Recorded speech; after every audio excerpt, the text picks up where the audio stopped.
Hello everyone, I hope you're enjoying my videos on cell biology, and I really want to thank you that you're listening to my videos. And I hope you have heard the cell membrane transport part 1 before listening to this video to understand it better. It is me, Dr. Aprajita Rao, again continuing the lecture. So in the last video we studied about simple diffusion and osmosis. Continuing, today we'll start with facilitated diffusion. So in the large polar molecules which are there, such as glucose and amino acids, they cannot diffuse across the phospholipid bilayer so easily. Okay, so what happens is the cell has special protein channels for them, and diffusion, when it happens through special protein channels, it is known as facilitated diffusion. Okay, so if you can see in this diagram, we have the special protein channel because the molecules are too large or charged to diffuse on their own. So because of this channel, they are able to move. However, facilitated diffusion, like osmosis and simple diffusion, is passive in nature. But the only difference is that we have a special transport protein or a channel for it. Take it like in diffusion and osmosis, like the normal sci-fi movies, you can walk through the walls normally, okay, but in facilitated diffusion it is like the real world. We need doors to walk. So I hope by this example you'll remember what I want to tell you. This is the bigger diagram of what I was explaining in the smaller one. This is the channel, and inside, from the inside of the cell, something is going out through the channel. So in facilitated diffusion, yes, we need a channel protein.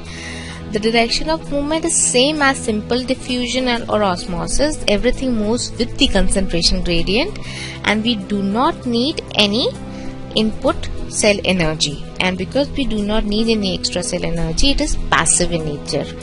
Example of the material that goes through is like something like a glucose molecule.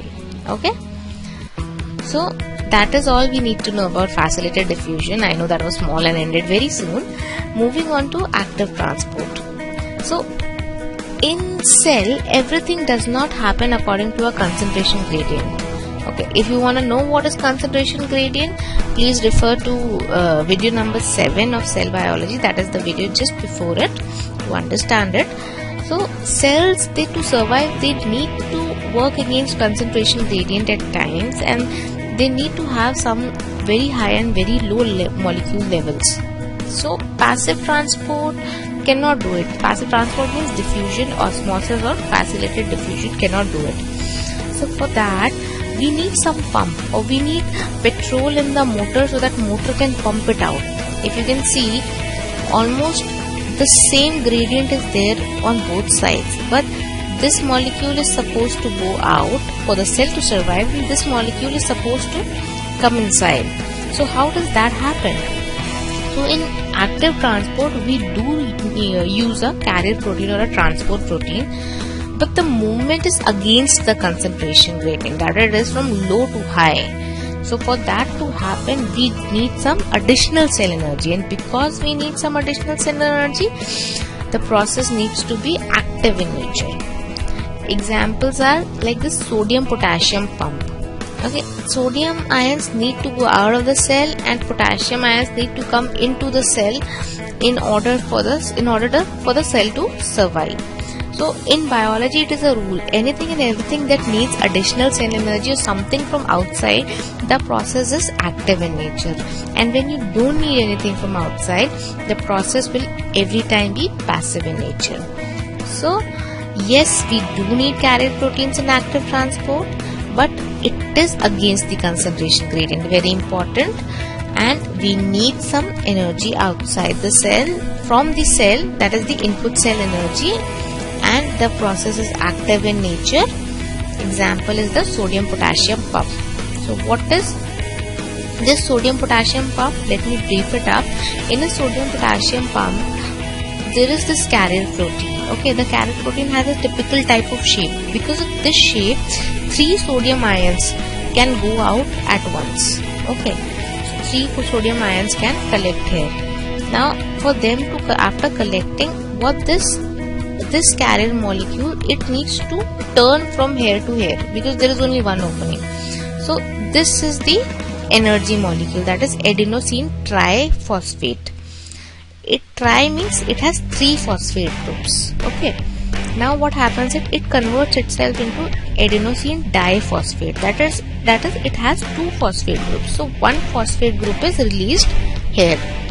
Because of this phosphate group, the carrier protein is able to reverse itself, and the sodium ions, that is 3 sodium ions, are able to go out of the cell. But this carrier protein can take in only 2 potassium cells. The potassium cells, they come inside, and because of that phosphate, the carrier molecule, it again reverses itself. The 2 potassium molecules are put inside the cell, and the phosphate energy for the phosphate group is released again inside the cell. So there is basically no loss of energy in this process. So because of that, the change in shape results that causes the carrier to release potassium ions inside the cell. So apart from that, there are some other types of active transports also. What are they? First is endocytosis. Endo means inside of the cell. If anything is coming inside the cell, the process is known as endocytosis. Now, endocytosis is of 2 types. First is phagocytosis. In normal terms, phagocytosis is also known as cell eating. That is, cell can eat solid food particles. And pinocytosis, which is also known as cell drinking. That is endocytosis that involves liquid intake. The other type is the opposite of endocytosis, that is exocytosis. Exo means something is going out of the cell. So the process of removing material out of the cell is exocytosis.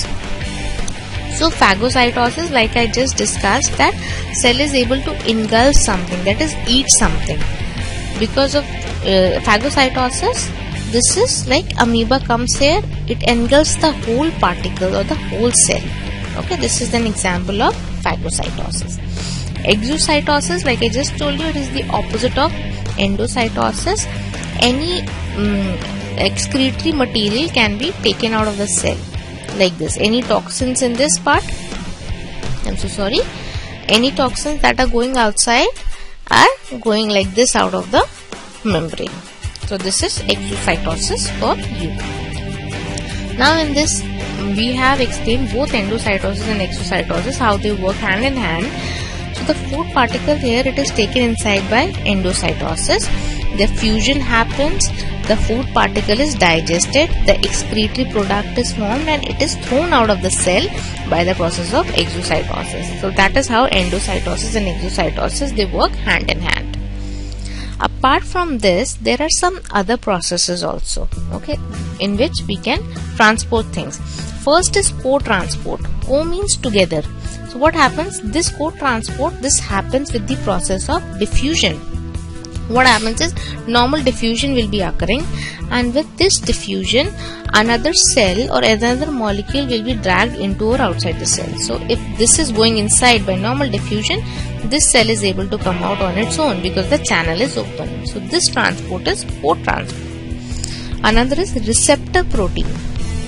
So by receptor proteins, 2 cells can actually communicate with each other. So a hormone here, it comes and attaches as a receptor, like we discussed in the last video, the lock and key thing, and the process takes place for the cell. Carrier proteins, the thing which we have been talking about in the active transport and the passive transport. So what are these carrier proteins? How they look like? This is how they look like. They don't go out of the plasma membrane. They just bond and they drag. See, here it is bonding. It drags out, moves through the bilipid layer and releases the whatever molecule it is supposed to release. So these are the carrier proteins. Vesicle mediated transport, much more like we just discussed in the last picture of endocytosis and exocytosis. That is, a vesicle is formed. Some substance will be taken inside or outside of the cell, and according to the point that if it is going inside, it will be endocytosis, and if it is going outside, it will be exocytosis. So this is in brief for everything. You can compare diffusion, osmosis, facilitated diffusion and active transport. Very important, very frequently asked for differences, especially in facilitated diffusion and active transport. It's a very common question by teachers. So I hope you understood cell transport very nicely. If there's any doubt, please feel free to comment, and if you liked my video, please share it and please let me know so I can work more hard and make more videos for you. Till then, keep on enjoying Edupedia World, keep on watching the videos and keep on listening to me. This is me, Dr. Aprajita Rao, signing off.